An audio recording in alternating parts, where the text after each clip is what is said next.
Hello दोस्तों, आज सुनिए बेजारिन बहू की दिलचस्प कहानी। तो चलिए शुरू करते हैं। बंजारन बहू। कमला एक बहुत स्वार्थी महिला है। उसने पैसों के लिए एक ऐसे इंसान से शादी की जो पहले से शादीशुदा और एक बच्चे का पिता भी था। कमला के पति को मरे हुए एक अरसा बीत गया है। अब वो अपने सौतेले बेटे वैभव के साथ रहती है। वैभव के दिल में अपनी माँ को लेकर इतना डर है कि वो अपनी माँ के सामने एक शब्द नहीं बोल पाता। उसकी माँ जो कहती है उसको सर झुकाकर वही मानना पड़ता है। वैभव, तुमने अभी तक घर का काम क्यों नहीं किया? तुमसे कितनी बार कहा है कि सूरज निकलने से पहले तुम घर की साफ सफाई पूरी कर दिया करो। वैभव कुछ नहीं बोलता, चुपचाप सर झुकाए अपनी माँ की बात सुनता रहता है। तभी पास में खड़ा नौकर सुखराम कहता है, मालकिन, वैभव बाबा को रात से तेज बुखार है, इसलिए वो सुबह जल्दी उठ नहीं पाए। उनके बदले मैं घर की साफ सफाई कर देता हूँ। इसे कोई बुखार नहीं है। मैं इसे अच्छी तरह से जानती हूँ। ये सब काम न करने के बहाने हैं।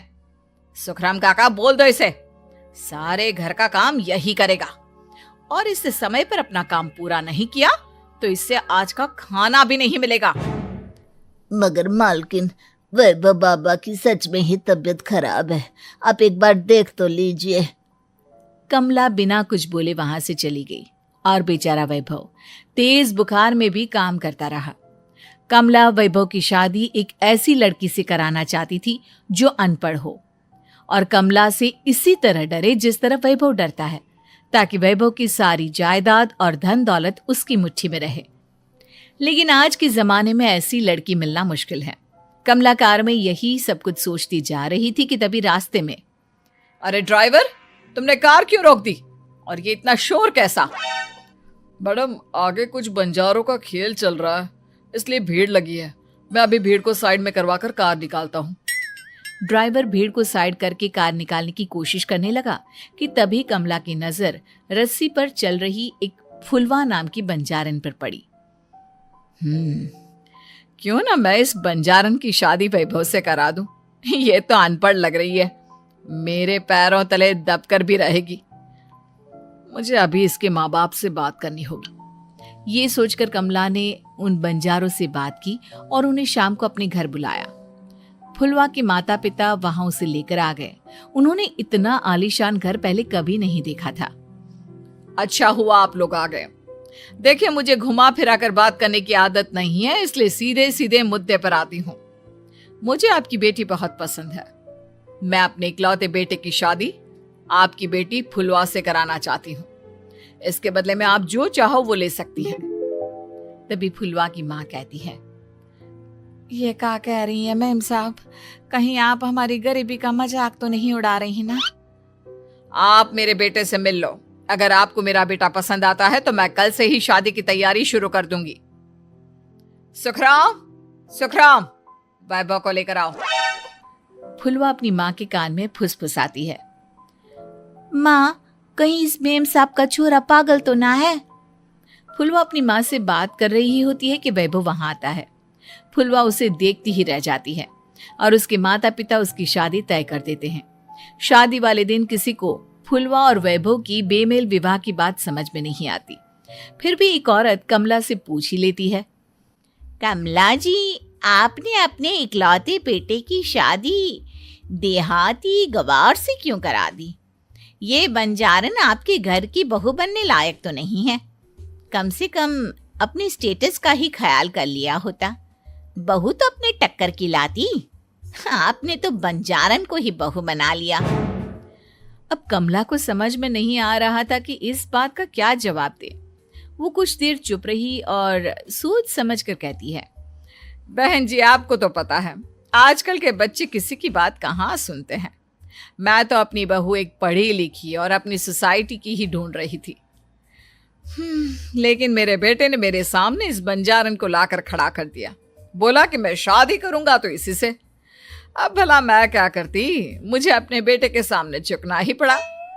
कमला की ये बातें सुखराम भी सुन रहा था। उसने ये सारी बातें वैभव को जाकर बता दी। काका, मैं तो फुलवा को जानता भी नहीं, फिर माँ मेरे बारे में झूठ क्यों कह रही है? अरे बेटा, तुम कितने भोले हो, तुम्हें कुछ भी नहीं पता। तुम्हारे पिता अपनी सारी संपत्ति तुम्हारे नाम करके गए हैं।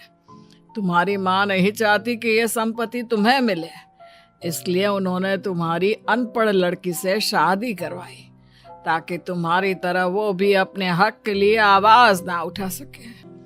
सुखराम काका, मैं क्या करूं, आप ही बताओ। माँ के सामने आते ही मेरे हाथ पैर कांपने लगते हैं। मैं माँ को कुछ भी नहीं कह पाता। वे दोनों बात कर ही रहे थे कि अचानक कमला वहां आ गई। कमला को देखकर दोनों घबरा गए। तुम दोनों फिर कभी बातें कर लेना, अभी फेरों का समय हो गया है, चलो जल्दी आओ। इस तरह फुलवा और वैभव की शादी हो गई।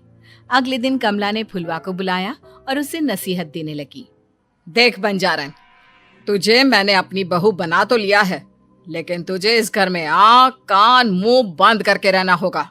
घर का काम कर और अपने पति से मतलब रख, समझी? कमला का ऐसा रवैया फुलवा को बिल्कुल समझ में नहीं आया। उसने वैभव से इस बारे में बात की। सुनिए ना, माँ जी ने जिस तरह मुझसे बात की मुझे अच्छा नहीं लगा। शादी से पहले तो वो मुझसे बहुत अच्छे से बात कर रही थी, लेकिन शादी के बाद उन्हें क्या हो गया? तुम ज्यादा मत सोचो, जैसा माँ कहती है वैसा ही करो।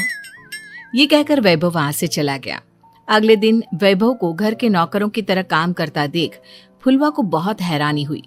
फुलवा ने इस बारे में सुखराम काका से बात की तो सुखराम काका ने फुलवा को सारी बात बता दी। अब फुलवा को समझ में आ गया कि उसकी सास ने एक बंजारन को बहू क्यों बनाया। एक दिन वैभव घर का काम कर रहा था, तभी उससे कांच की प्लेट टूट गई। किसने गिराई ये कांच की प्लेट? वैभव को वहां खड़ा देख कमला ने छड़ी से उसे मारना शुरू कर दिया। उसके पैर में कांच चुभ गया और खून बहने लगा, लेकिन फिर भी कमला उसे मारे जा रही थी।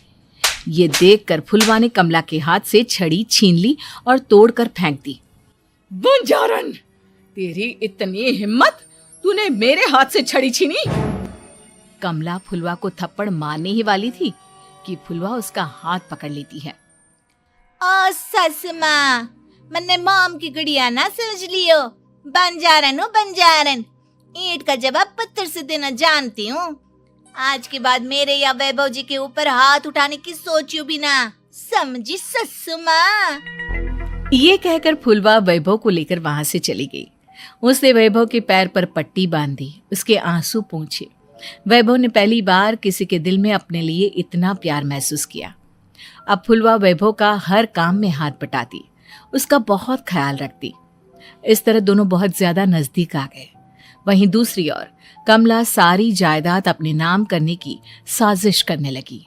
और एक दिन, वैभव, वैभव, जल्दी बाहर आओ। कमला की आवाज सुनकर वैभव और फुलवा अपने कमरे से बाहर आ गए। जी माँ, आपने बुलाया? ये ले, इन कागजों पर साइन कर दे।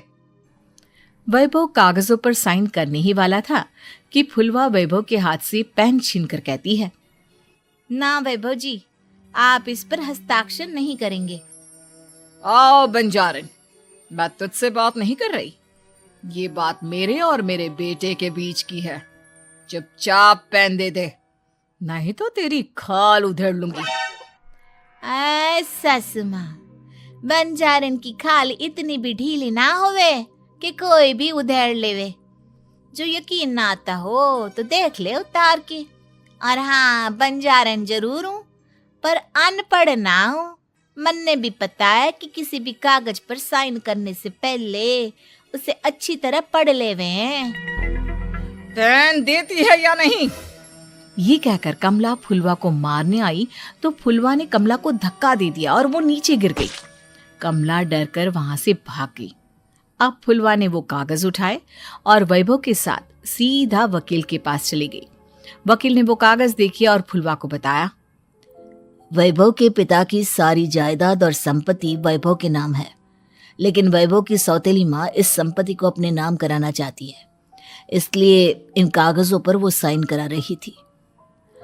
तो अब हमें क्या करना चाहिए वकील साहब? वकील ने फुलवा और वैभव को सब कुछ अच्छी तरह से समझा दिया। अब दोनों घर पर पुलिस को लेकर पहुंचे। कमला पुलिस को देखकर घबरा गई। पुलिस ने कहा, आपके नाम की कंप्लेंट हुई है, आपको हमारे साथ थाने चलना होगा। कंप्लेंट? कैसे कंप्लेंट? आप अपने सौतेले बेटे पर बहुत अत्याचार करती हो, धोखे से सारी जायदाद अपने नाम करा रही थी। अब नहीं इंस्पेक्टर साहब, जरूर ये मेरी बहू की कोई साजिश है, इसने गलत कंप्लेंट की है। मैडम, शिकायत आपकी बहू ने नहीं बल्कि आपके बेटे वैभव ने की है। कमला वैभव का नाम सुनकर दंग रह गई। जिस बेटे ने कभी उसके सामने सर नहीं उठाया था, आज वही बेटा उसके सामने पुलिस को लिए आया है। वैभव, तुम्हारी इतनी हिम्मत कि तुम पुलिस को ले आए? हाँ माँ, मैं लाया हूँ पुलिस को, और मेरे अंदर इतनी हिम्मत कभी ना आती अगर फुलवा मेरा साथ ना देती। आपने बंजारन बहू को लाकर अपने ही पैर पर कुल्हाड़ी मारी है माँ। मैडम, आपकी बात खत्म हो गई हो तो चलो हमारे साथ। वैभव, मुझे माफ कर दो, मुझे थाने मत भेजो। हाँ, आज के बाद मैं तुम्हें कभी नहीं मारूंगी, तुम्हें कभी परेशान नहीं करूंगी, मुझे माफ कर दो। वैभव अपनी कंप्लेंट वापस ले लेता है और पुलिस वहां से चली जाती है।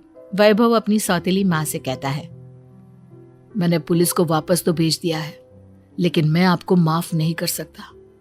आपने बचपन से आज तक कभी मेरे सर पर हाथ नहीं रखा, हमेशा मुझे मारती रही, नौकरों की तरह बर्ताव करती रही। आप इस घर में नहीं रह सकती, चली जाइए यहाँ से। कमला घर छोड़कर चली गई और सड़क किनारे खड़ी होकर सोचने लगी, काश मैंने वैभव को माँ की तरह प्यार किया होता तो आज मैं इस तरह से बेसहारा ना हो जाती। उम्मीद है आपको ये कहानी पसंद आई होगी, तो प्लीज चैनल को लाइक, सब्सक्राइब और शेयर जरूर करें और नई कहानियों के लिए जुड़े रहिए। धन्यवाद।